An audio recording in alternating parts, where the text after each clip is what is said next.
The vast viewport of the human dawn stretched before Rear Admiral Kate Morrison, offering an unobstructed view of the stars. In the distance, the imposing silhouette of the Zephyrian diplomatic vessel loomed, its distinctive blue-tinged hull gleaming against the backdrop of space. Kate straightened her uniform, a practiced gesture that helped center her thoughts before diplomatic engagements. "Admiral, we're receiving their transmission," Captain Ryan Blake announced, his hand hovering over the communication panel. "War Marshal Vexthul is demanding your presence in the conference immediately." Kate nodded, maintaining her composure, despite the tension evident in Blake's voice. "Patch it through to the main screen, Captain. Let's see what the mighty Zephyrian Empire wants from us today." The screen flickered to life, revealing the stern visage of War Marshal Vexthul. The Zephyrian's facial ridges flushed a deep purple, a sign Dr. Lisa Parker had taught her indicated heightened emotional states among their species.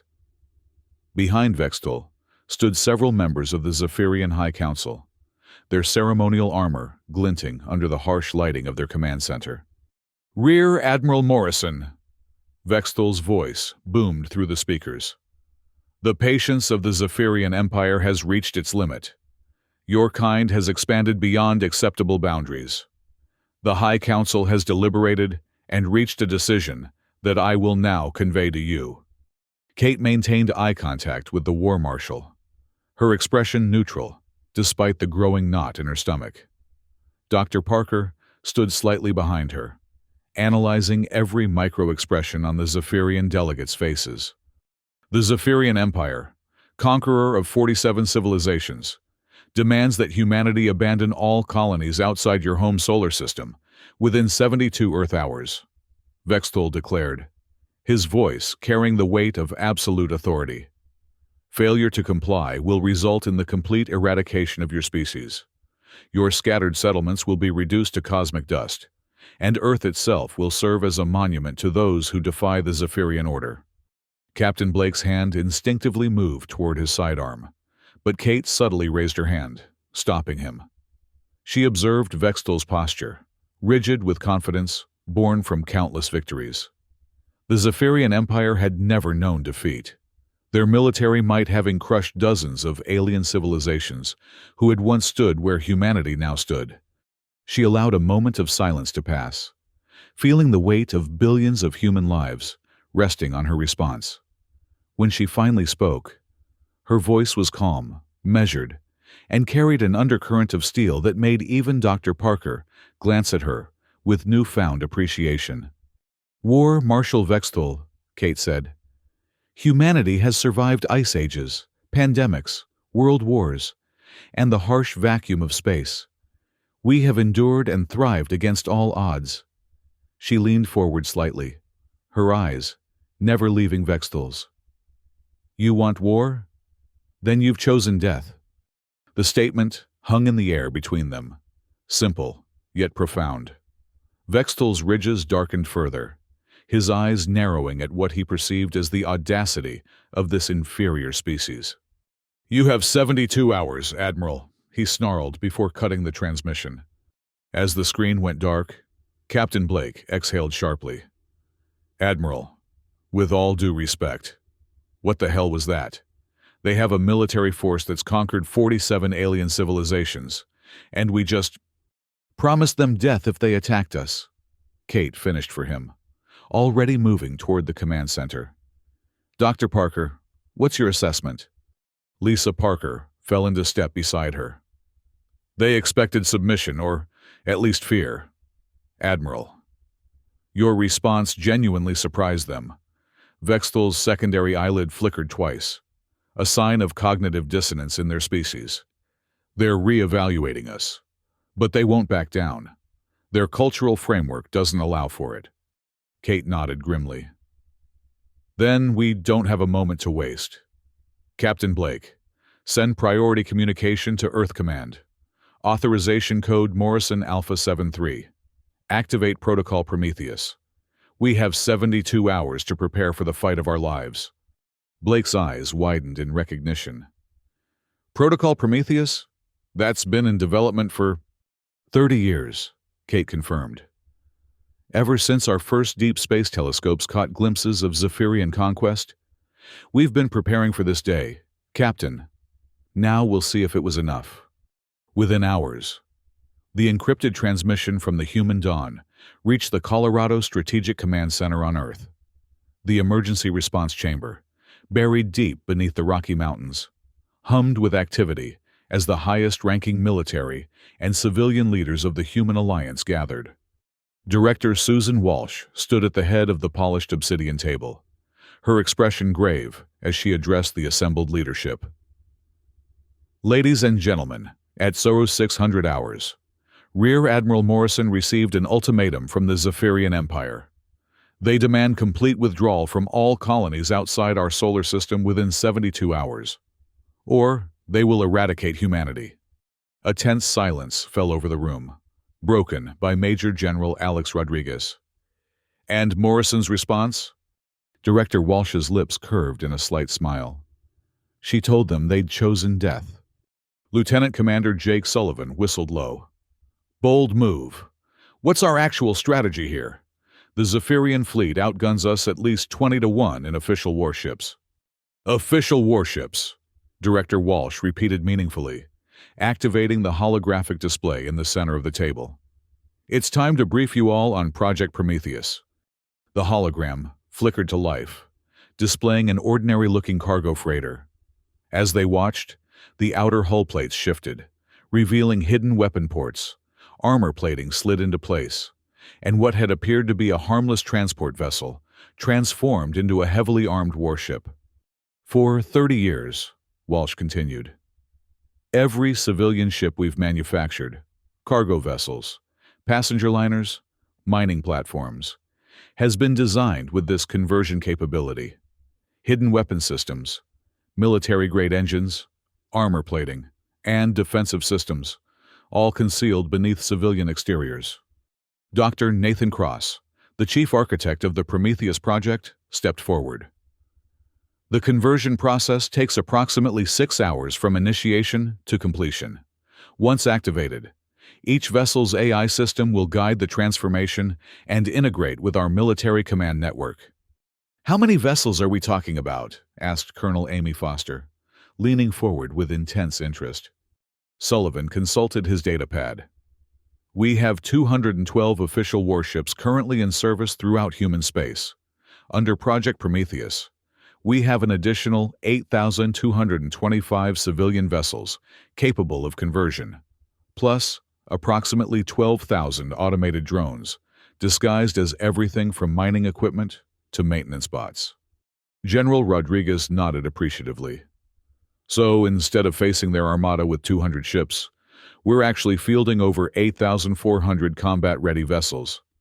That changes the odds considerably. We've developed a 3-phase response plan, Director Walsh continued. Phase 1, to be initiated immediately, involves activating the conversion protocols across all civilian vessels. Phase 2, to begin within 24 hours, will launch internal sabotage operations within Zephyrian space, coordinated by our sleeper agents and black ships. Phase 3, to be completed before the 72-hour deadline, will position our combined fleet to engage Zephyrian forces at strategic points. Lieutenant Commander Ben Parker, head of the Alliance's Deep Cover Operative Network, spoke up. My teams have been embedded within Zephyrian-controlled territories for the past 5 years. We've identified critical vulnerabilities in their command and control systems. When activated, our sabotage protocols will sow confusion throughout their fleet. Director Walsh surveyed the room. Make no mistake, this will be the fight of our lives. But humanity will not surrender its colonies, its future, or its freedom. We've prepared for this possibility for decades. Now, we execute. As the meeting adjourned, each leader moved with renewed purpose. Orders were transmitted across human space, encrypted signals activating dormant protocols in thousands of civilian vessels, across dozens of star systems. Ordinary freighters, passenger ships, and mining platforms began their metamorphosis. The first test of the human response came sooner than expected. 16 hours after the ultimatum, a Zephyrian battle group of 72 vessels emerged from FTL Travel near the colony of New Boston, a prosperous human settlement with a population of 2.3 million. The colony's orbital station, designed primarily for civilian traffic, seemed woefully inadequate against the Zephyrian war fleet. Admiral Tom Mitchell, commanding the nominal defense force of 6 patrol vessels, opened a channel to the approaching Zephyrian ships. Zephyrian vessels, you are entering sovereign human space. Your empire has given us 72 hours to respond to your demands. This aggressive action violates that time frame. The Zephyrian commander's response was dismissive. We come to help you evacuate. Human. Consider this a demonstration of our sincerity. As the Zephyrian vessels moved into attack formation, Admiral Mitchell transmitted a simple code. Initiate Prometheus. Authorization Mitchell Delta 94. The massive cargo vessel, New Frontier, which had been preparing to unload supplies at the orbital station, suddenly began to transform. Hull plates shifted, revealing concealed weapon systems. Mining drones deployed for routine asteroid belt operations halted their work and reformed into attack squadrons. Even the orbital station itself began to change. Defensive systems emerging from hidden compartments. Captain Sam Torres, commanding the New Frontier, felt a surge of adrenaline as his seemingly harmless cargo ship became a heavily armed battlecruiser. All weapon systems online, targeting solutions acquired, his tactical officer reported. The Zephyrians are in standard arrow formation, Torres observed. They're not expecting resistance. Let's show them how wrong they are. Fire when ready. The New Frontier unleashed a barrage of missiles, striking 2 Zephyrian vessels before they could raise their shields. Simultaneously, the mining drones, now revealed as hunter-killer units, swarmed 3 larger Zephyrian warships, attaching themselves to hull sections and using their industrial cutting lasers to breach the enemy ship's armor. Major Linda Hayes, commanding the drone swarm from a hidden control center beneath the colony's surface, directed her units with surgical precision. Target their propulsion systems and weapons arrays, she ordered. Let's clip their wings before they realize what's happening. The Zephyrian commander, expecting an easy victory against a helpless colony, found himself suddenly fighting for survival.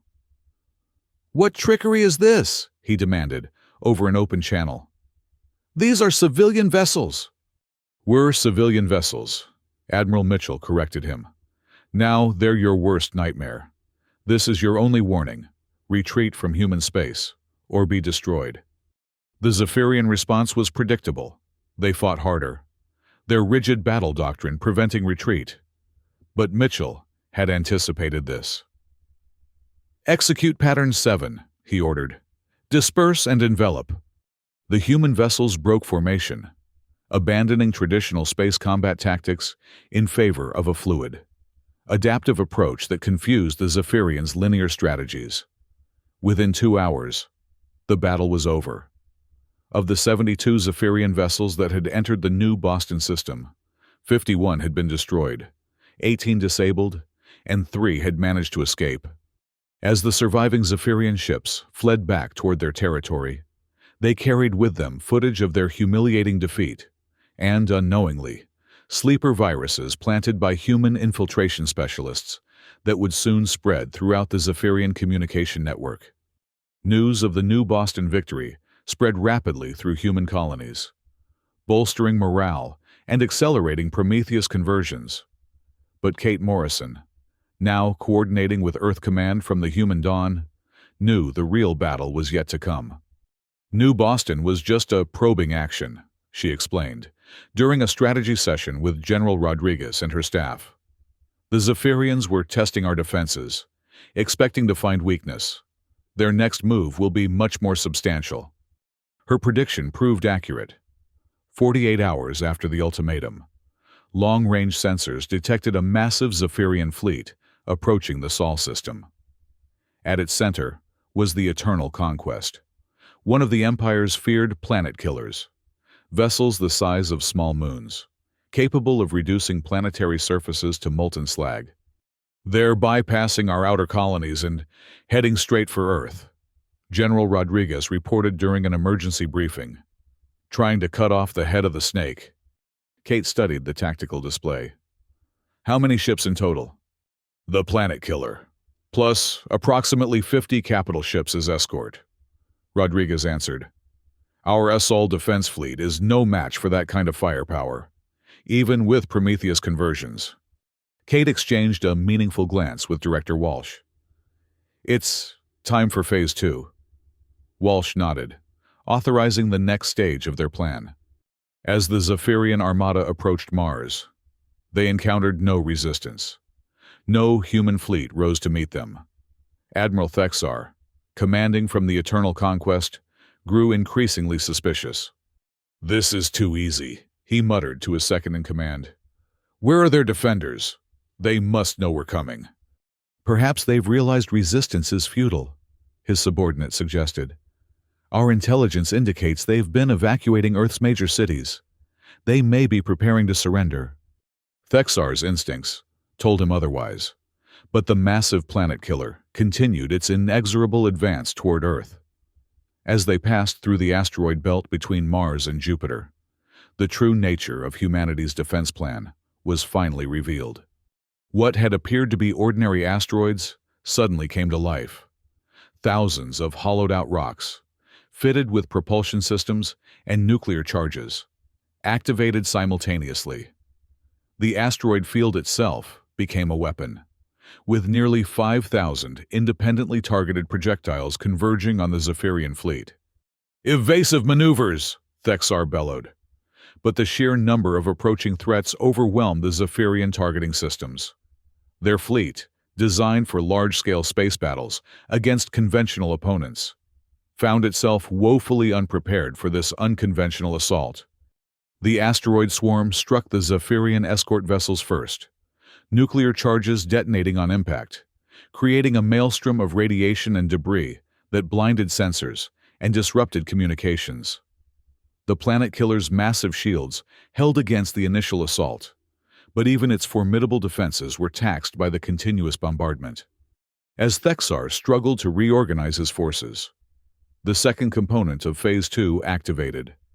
Lieutenant Commander Ben Parker's sleeper agents, embedded throughout the Zephyrian fleet, initiated their sabotage protocols simultaneously. Navigation systems malfunctioned, sending ships veering into one another. Life support systems began pumping sedative gas into command centers. Weapon systems targeted friendly vessels. Aboard the Eternal Conquest, Colonel Diana West, a deep-cover operative who had spent 7 years infiltrating the Zephyrian military, led a small team of disguised human soldiers in an assault on the vessel's engineering section. Fighting their way through confused Zephyrian security forces, they planted specialized charges on key power junctions. Phase 2. Sabotage complete. West reported, over a heavily encrypted channel. Charges set. Evacuating now.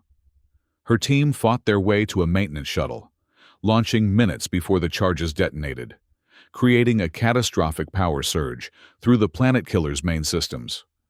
Throughout the Zephyrian fleet, similar scenes of chaos unfolded. Ships fired upon one another, commanders unable to distinguish friend from foe as their communication systems failed. Vessel after vessel went dark or erupted in flames as internal systems turned against their operators. From the command center on Earth, General Rodriguez watched the unfolding destruction with grim satisfaction. Phase 2 successful, he reported to the Alliance leadership. Zephyrian invasion force is in disarray. 42 enemy vessels confirmed destroyed, 21 disabled. And the planet killer? Director Walsh asked. Severely damaged but still operational, Rodriguez answered. Their shields are at minimal capacity, and they've lost main propulsion. They're drifting. Perfect timing for Phase 3, Kate Morrison stated, having returned to Earth to coordinate the final stage. Deploy the fleet. Across human space, the now converted armada of over 8,000 warships began to move toward predetermined coordinates. Ships that had once carried passengers, cargo, or mining equipment now bristled with weapons and advanced defense systems. They converged on the crippled Zephyrian invasion force, surrounding them in an inescapable net of firepower. Kate opened a channel to the damaged Eternal Conquest. Admiral Thexar, this is Rear Admiral Kate Morrison of the Human Alliance. Your invasion has failed. Your fleet is destroyed or disabled. Surrender now, and we will spare the lives of your remaining crews. Thexar's response was filled with rage and disbelief. This is impossible! You are nothing, a primitive species barely out of your cradle. How could you possibly— We are humanity, Kate interrupted. We survived when asteroids wiped out the dinosaurs. We endured ice ages with stone tools. We conquered disease, famine, and our own self-destructive tendencies. Did you really think we wouldn't be ready for you? Before Thexar could respond, sensors detected a new threat, a massive Zephyrian reinforcement fleet emerging from FTL travel at the edge of the solar system, led by the Supreme War Chief Malk himself. This second wave consisted of nearly 400 ships, including another planet killer. You see, Admiral Morrison, Thexar laughed bitterly. This was merely the first wave. Now you face the true might of the Zephyrian Empire. Kate remained calm. Actually, we were counting on it. She switched to a secure channel. All units, execute Phase 3, Part 2. Authorization Morrison Omega-1. The asteroid field came alive once more, but this time with even greater force. The 5,000 weaponized asteroids that had engaged the First Fleet were just the beginning. Thousands more activated, creating a virtually impenetrable barrier of mobile weapons platforms that immediately engaged the new Zephyrian force. Simultaneously, the sabotage protocols that had crippled Thexar's fleet spread through the communication systems to the new arrivals, compromising their systems before they could even enter full combat operations. Supreme War Chief Malk watched in horror as his mighty armada began to turn on itself. Weapons firing indiscriminately, navigation systems failing. On the bridge of his flagship, Commander Zack 4 screamed in frustration, "We've been betrayed! How is this possible?" The final blow came from within. The sleeper agents embedded in Malk's personal guard, activated by the proximity to Earth's defense network, launched their assault on the command deck. In the chaos and confusion, Malk's own ceremonial energy blade was turned against him by one of his most trusted lieutenants. In reality, a human operative who had undergone extensive genetic modification to pass as Zephyrian. Within 6 hours, the mighty invasion force that had been intended to crush humanity once and for all was nothing but debris floating in space. The planet killers, once the terror of countless civilizations, drifted powerless, their mighty weapons silenced. In the aftermath, War Marshal Vextol was brought aboard the human vessel Defiance, now a prisoner of the species he had so casually threatened with extinction. Kate Morrison met him in the ship's conference room, accompanied by Dr. Lisa Parker and Captain Ryan Blake. "How?" Vextol demanded, his once proud posture now slouched in defeat. "How did a species as young as yours defeat the might of the Zephyrian Empire?" Kate activated a holographic display showing the extent of the Zephyrian losses. "You had 3,047 warships at the start of this conflict," she stated calmly. "We've destroyed 20812 and captured 235, which are now being integrated into our fleet." "That's impossible," Vextol whispered, his skin paling to an ashen gray. "Even with your trickery." "Not trickery," Kate corrected. "Preparation, intelligence, adaptability. The very qualities you dismissed when you decided we were an easy target." She leaned forward. "Supreme War Chief Malk is dead. He took his own life with his ceremonial blade rather than face capture, but not before recording an unconditional surrender on behalf of the Zephyrian Empire." Vextol's shoulders slumped further. "He would not leave such a dishonor to his descendants. The war is over, Kate continued. Now we must deal with the aftermath. Dr. Parker and Dr. Frank Miller will be leading teams to assess the psychological impact of defeat on your people. From what we understand, this is the first time in your recorded history that the Zephyrian Empire has lost a war. It will destroy us, Vextal murmured. Our entire civilization is built on the principle of inevitable victory. Without that, he trailed off, staring vacantly at the wall. That's where you're wrong, Kate replied. Your civilization was built on conquest, but it can be rebuilt on cooperation. Humanity has no desire to exterminate the Zephyrian people or occupy your worlds indefinitely. We want peace, but we will never allow ourselves to be threatened again. 6 months later, Kate stood on the observation deck of the New Dawn, a recently commissioned diplomatic vessel, looking down at the former Zephyrian capital world. The metropolis, once known as the City of Burning Light, now flew the flag of the Human Alliance alongside a new Zephyrian banner, one that symbolized cooperation rather than conquest. Dr. Lisa Parker joined her at the viewport. The rehabilitation programs are showing promising results, she reported. The younger generations of Zephyrians are adapting well to the new educational curriculum. They're particularly excelling in engineering, medical sciences, and theoretical physics, areas that were previously undernourished in their conquest-focused society. And the former military leadership? Kate asked. Most have accepted the new reality, especially after witnessing our technological capabilities, Parker replied. There are still pockets of resistance, but they're losing support as the benefits of peace become apparent. The psychological condition we identified, learned helplessness following their defeat, is gradually being replaced by a more constructive mindset. Kate nodded thoughtfully. Humanity came close to extinction. If they had attacked before Project Prometheus was ready, but they didn't, Parker reminded her. And now, we've established diplomatic relations with 12 formerly subjugated species who were under Zephyrian control. The galaxy is becoming a more balanced place. Kate activated the ship's communication system, preparing to broadcast a message that would be relayed to every corner of known space, a declaration of humanity's new role in galactic politics. To all sentient species across the stars, she began, her voice steady and clear. I speak on behalf of the Human Alliance. We are a young civilization by cosmic standards, yet we have endured challenges that would have broken many others. We seek peaceful cooperation with all species, but we will defend ourselves with absolute commitment when threatened. She paused, looking out at the stars that had once seemed so distant and were now humanity's domain.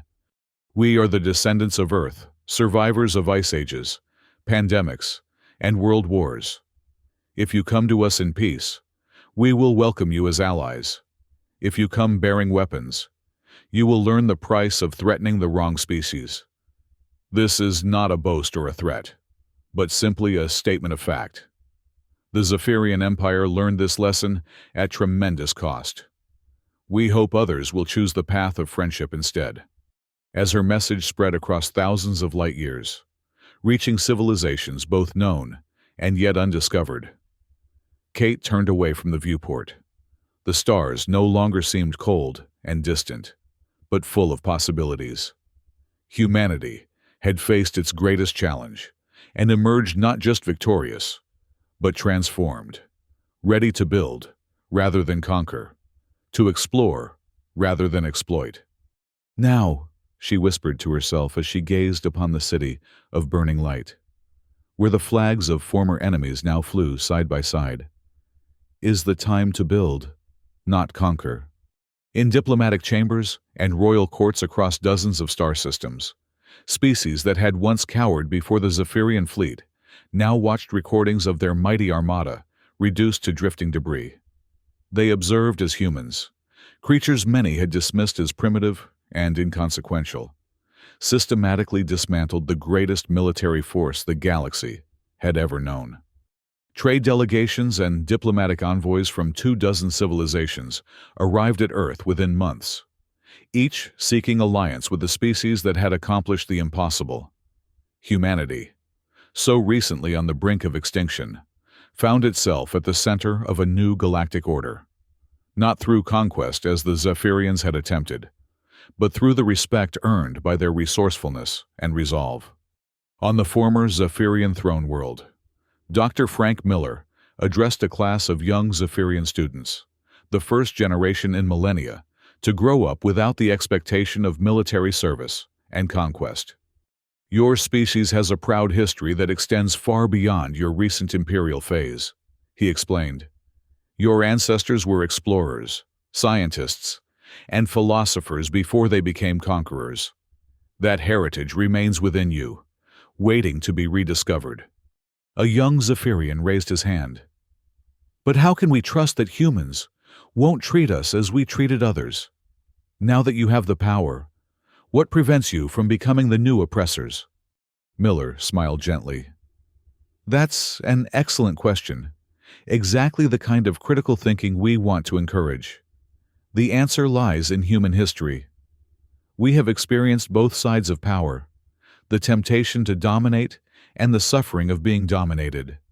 We've learned through painful experience that true strength comes not from controlling others, but from creating systems where all can thrive. Across the rehabilitated Zephyrian worlds, similar conversations were taking place. Former warrior castes were being retrained as explorers, scientists, and diplomats. Military shipyards were being converted to produce vessels of exploration and commerce. In Earth's Colorado Command Center, Director Walsh convened a final meeting of the Prometheus Project leadership. The immediate crisis has passed, she announced to the assembled officers and officials. The Zephyrian threat has been neutralized, and the transition to a peaceful galactic community is proceeding better than our most optimistic projections. General Rodriguez nodded in agreement. The integration of captured Zephyrian technology has accelerated our development by decades. We're already implementing their advanced propulsion systems in our next generation of exploration vessels.